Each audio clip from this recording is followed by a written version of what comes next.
Bismillahirrahmanirrahim. Myself, Ahmed Raza, lecturer chemistry, government college Harunabad.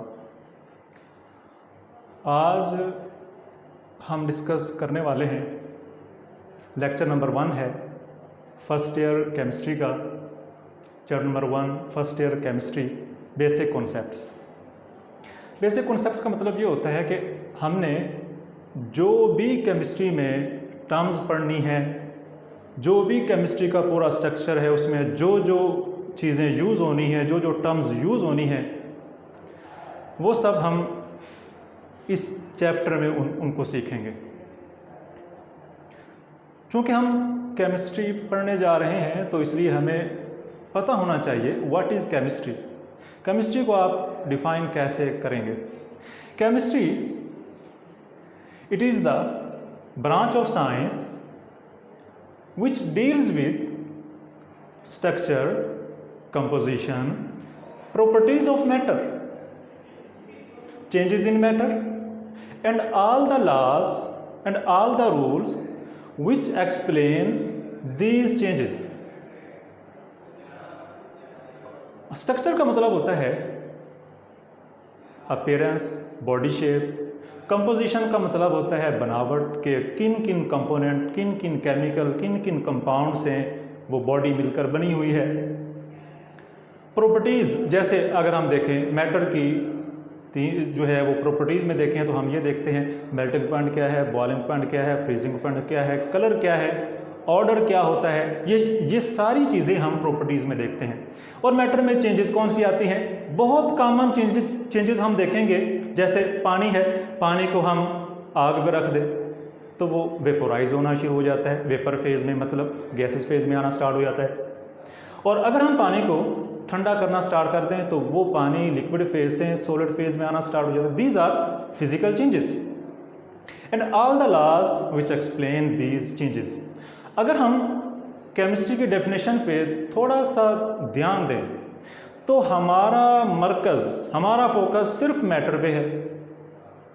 हम matter की structure को देख रहे हैं, मैटर की ही कंपोजिशन को देख रहे हैं, मैटर की ही प्रॉपर्टीज़ को देख रहे हैं और मैटर में ही आने वाली तमाम चेंजेस को देख रहे हैं। तो in short we can say chemistry is the science of matter, कि ये मैटर की साइंस है जिस पे हमारा सारा फोकस केमिस्ट्री जो है वो मैटर पे होता है। अब तक हमने ये समझ लिया कि केमिस्ट्री में हम सिर्फ और सिर्फ मैटर को डील कर रहे होते हैं। अब हमें यह पता होना चाहिए what is matter. Anything which has wait and occupy space, कोई भी चीज़ जिसका वजन है, जो जगह भी घेरे, जो वॉल्यूम ऑक्यूपाई करे, that is matter. For example, ये मेरे पास एक पॉइंटर है, that is a matter. Her cheese matter है, हमारे इर्द गिर्द चेयर्स, डाइनिंग टेबल, सब कुछ मैटर है। एयर भी मैटर है। एयर कैसे मैटर है? आप बैलून लें, बैलून में हवा या कोई गैस फिल करते जाएं, जितना उसमें गैस ज़्यादा फिल होगा उतना उसका वॉल्यूम एक्सपेंड होता जाएगा। तो मैटर क्या होता है? Matter anything which has wait and occupy space.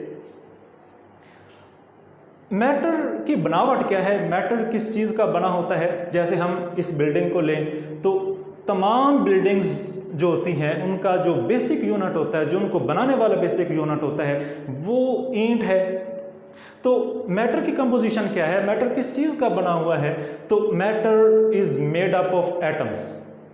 इस यूनिवर्स में जितना मैटर है वो तमाम मैटर एटम से मिलकर बना होता है। वो एटम डिफरेंट एलिमेंट्स के हो सकते हैं, वो एटम डिफरेंट एलिमेंट्स के होते हैं जो आपस में कंबाइन होकर कंपाउंड बनाते हैं।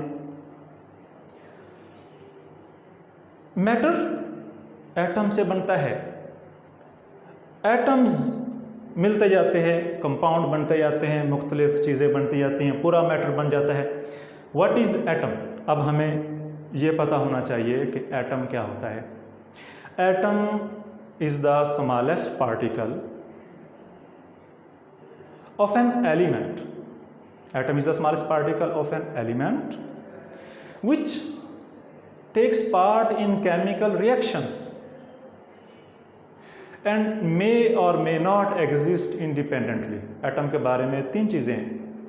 एटम एलिमेंट का स्मॉलेस्ट पार्टिकल है, एटम केमिकल रिएक्शंस में इन्वॉल्व होता है, केमिकल रिएक्शंस एटम की वजह से होते हैं, और तीसरी चीज़ क्या होती है, एटम एग्जिस्ट इंडिपेंडेंटली और नॉट।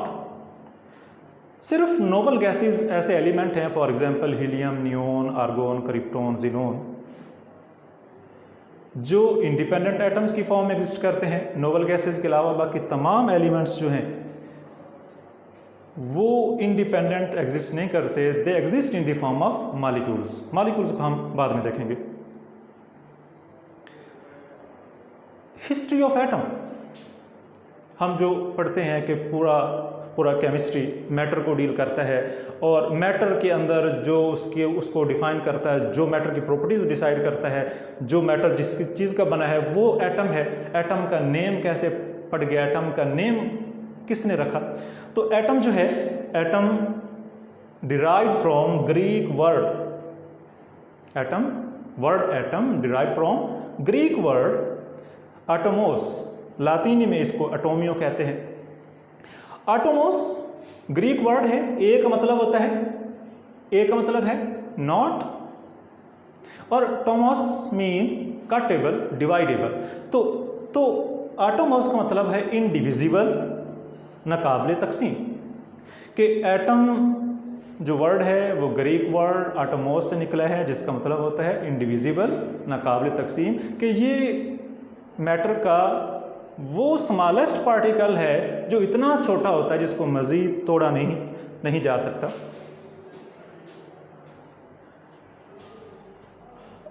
जो एटोमोस है, एटोमोस का वर्ड सबसे पहले हिस्ट्री में डेमोक्राइटस ने यूज़ किया। डेमोक्राइटस में ग्रीक फिलोसफर था, या आप कह लें ग्रीक हकीम था, वैद था। जैसे हम देखते हैं कि ये जो हकीम लोग होते हैं वो मुख्तलिफ जड़ी बूटियाँ ग्राइंड करते रहते हैं। तो इसका भी कुछ ऐसे ही था कि जड़ी बूटियाँ ग्राइंड करते करते वो एक स्टेज आती थी, वो इतने बारीक पार्टिकल में डिवाइड हो जाती थी कि मज़ीद उसको जितना टाइम भी ग्राइंड करते रहते थे वो मज़ीद उसका साइज़ रिड्यूस नहीं हो पाता था। इन स्मॉलेस्ट पार्टिकल के वो जिसको मज़ीद छोटा नहीं किया जा सकता था, उसके लिए डेमोक्राइटस वर्ड एटोमोस लिखना स्टार्ट हो गया, एटोमोस यूज़ करना स्टार्ट हो गया। तो जब भी वो एटोमोस बोलता कि इस चीज़ को एटोमोस करके लाओ, इसका मतलब ये होता है कि उस चीज़ को इतना बारीक ग्राइंड करके लाएं जितना वो हो सकता है। तो वो जो स्मॉलेस्ट पार्टिकल होते थे जिनको मज़ीद ब्रेक डाउन नहीं किया जा सकता था, मज़ीद डिवाइड नहीं किया जा सकता था, उन पार्टिकल के लिए एटोमोस का वर्ड डेमोक्राइटस ने यूज़ करना स्टार्ट किया। इसके बाद एटम के बारे में सारी चीज़ें वैसे चलती रहीं कि एटम स्मॉलेस्ट पार्टिकल है जिसको तोड़ा नहीं जा सकता, ये सबसे छोटा पार्टिकल है मैटर का। फिर 17th सेंचुरी में ये चीज़ देखी गई कि ये जो पूरी जो भी मैटर है, जितना भी मैटर है, वो सारा मैटर डिफरेंट एलिमेंट्स के मिलने से बनता है। मतलब केमिकल बॉन्डिंग का आइडिया होना स्टार्ट हुआ। डिफरेंट एलिमेंट्स के मिलने से कंपाउंड बनते हैं, और इन कंपाउंड्स को जब तोड़ते हैं तो इनसे वापस इनका वही एलिमेंट मिल जाते हैं, वही पेरेंट एलिमेंट्स मिल जाते हैं जिनसे वो कंपाउंड बना था। इन 17th century it was found that all the matter is made up of atoms of different elements. They combine with each other through chemical bonding, and when these compounds are broken down they would release the same element जिनसे वो compound बना था, वही element दोबारा से release हो जाएंगे जब कंपाउंड की ब्रेकडाउन होगी। इसके बाद 1808 में जॉन डाल्टन ने एटम के ऊपर काफ़ी सिग्निफिकेंट काम किया। जॉन डाल्टन ने एटम पे सिग्निफिकेंट काम किया। इसके 2 अचीवमेंट्स हैं, 2 बड़े कारनामे हैं केमिस्ट्री के अंदर। सबसे पहले तो इसने एटॉमिक थ्योरी प्रेजेंट की। एटॉमिक थ्योरी क्या होती है? एटॉमिक थ्योरी में 2-3 पोस्टुलेट्स हैं जो आपने छोटी क्लासेस में देखे हुए हैं। एटॉमिक थ्योरी का फर्स्ट पास्टुलेट ये है कि जो एटम है that is the smallest particle of an element which is indivisible. Atom किसी भी चीज़ का, मैटर का सबसे छोटा पार्टिकल है जिसको मज़ीद तोड़ा नहीं जा सकता। A substance having same kind of atom, एक चीज़ में सारे एटम एक जैसे होते हैं। डिफरेंट सब्सटेंसेस को जब हम देखते हैं they having different kinds of atom. और ये था कि atoms combine with fix ratio to form compounds. तो ये कुछ डाल्टन्स थ्योरी थी। सेकंड जो था, John Dalton explained two basic laws in chemistry, that is law of conservation of mass या law of conservation of matter and law of definite proportion on the basis of atom. Atom दोबारा से John Dalton ने discuss करना start किया। पहले कैसे discuss हुआ? In the form of atomic theory. फिर जॉन डाल्टन किन लॉज को एक्सप्लेन करने लगा एटम्स की बेस पे? Law of conservation of mass and the law of definite proportion. अब तक यही सोचा जा रहा था, यही आइडिया था कि एटम को तोड़ा नहीं जा सकता, एटम इनडिविजिबल पार्टिकल है, ये बहुत छोटा पार्टिकल, इसको मज़ीद डिवाइड नहीं किया जा सकता। फिर कुछ मॉडर्न साइंटिस्ट आए जैसे William crooks, Goldstein, J Thomson, James Chadwick, ये जो सारे साइंटिस्ट थे, इन्होंने केमिस्ट्री में बहुत ज़्यादा काम किया। एक फेमस एक्सपेरिमेंट है discharge tube experiment. William crooks, Goldstein, जब ये लोग डिस्चार्ज ट्यूब एक्सपेरिमेंट परफॉर्म कर रहे थे, उन्होंने ये देखा कि एटम इज़ डिकम्पोजेबल, एटम को तोड़ा जा सकता है।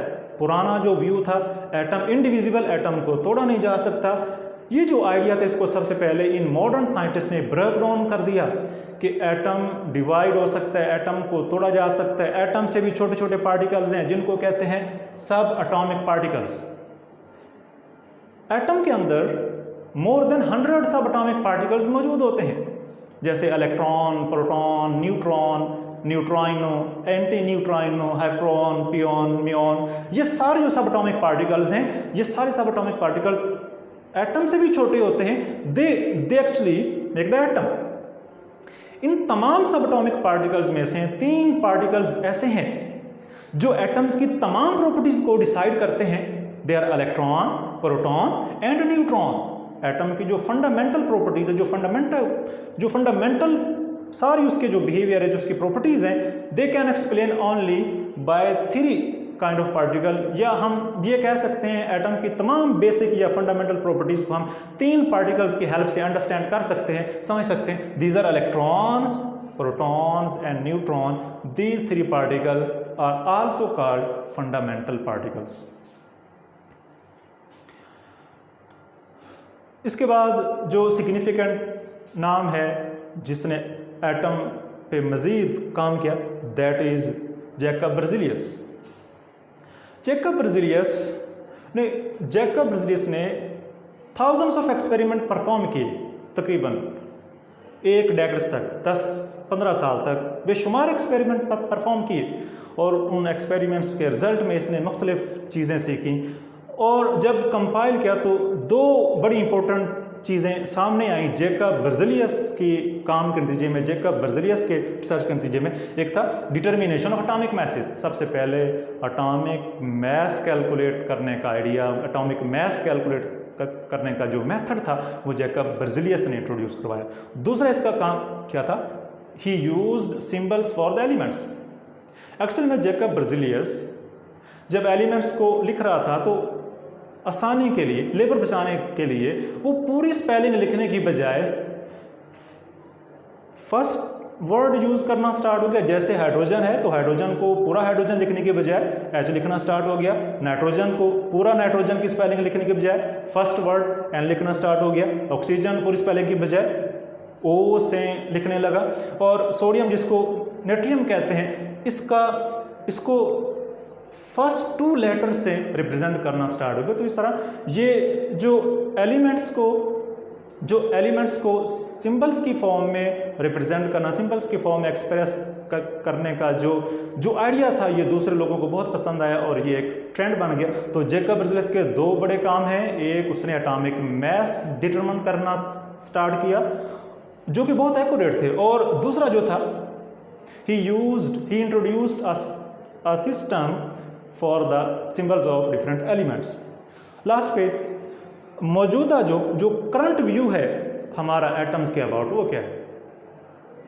करंट व्यू के अकॉर्डिंग एटम जो है कुछ ऐसे नज़र आता है। एटम के सेंटर में जो एटम का जो सेंट्रल पार्ट होता है, करंट व्यू के अकॉर्डिंग एटम का जो सेंट्रल पार्ट है उसको कहते हैं, उसको न्यूक्लियस कहते हैं। एटम के सेंट्रल पार्ट को न्यूक्लियस कहते हैं। न्यूक्लियस पॉजिटिवली चार्ज, इस पर नेट चार्ज पॉजिटिव है। तमाम सब एटॉमिक पार्टिकल्स, एटम में जितने भी सब एटॉमिक पार्टिकल्स हैं एक्सेप्ट इलेक्ट्रॉन, इलेक्ट्रॉन के अलावा तमाम सब एटॉमिक पार्टिकल्स जो हैं they are found in nucleus. और इलेक्ट्रॉन जो है न्यूक्लियस के अराउंड रिवॉल्व कर रहे होते हैं। इनको हम ऑर्बिट्स कहते हैं या शेल कहते हैं या एनर्जी लेवल कहते हैं। तो एटम एज अ होल एक न्यूट्रल पार्टिकल है, न्यूट्रल बॉडी है, जिसके अंदर जितना पॉजिटिव चार्ज होता है उतने ही उस न्यूक्लियस के around negatively charge electrons revolve कर रहे होते हैं। एटम एक न्यूट्रल पार्टिकल है। न्यूट्रल का मतलब ये है कि न्यूक्लियस के अंदर जितने पॉजिटिवली चार्ज प्रोटॉन्स हैं न्यूक्लियस के अराउंड उतने ही नेगेटिवली चार्ज इलेक्ट्रॉन्स रिवॉल्व कर रहे होते हैं। तो बाद में समरफील्ड ने बताया कि ये जो शेल्स हैं, ये शेल्स अकेले नहीं होते, इनके अंदर सब शेल्स होते हैं, फिर सब शेल्स के अंदर ऑर्बिटल्स होते हैं, ऑर्बिटल्स के अंदर इलेक्ट्रॉन के जो स्पिन वेरी करती है। ये सारी बातें आगे चैप्टर नंबर 5 में आएंगी जिसमें हम एटॉमिक स्ट्रक्चर को डिस्कस करेंगे। तो ये था हमारा लेक्चर नंबर 1 था फर्स्ट ईयर का, जिसमें हमने एटम, मैटर और एटम की हिस्ट्री को ब्रीफली हमने डिस्कस किया।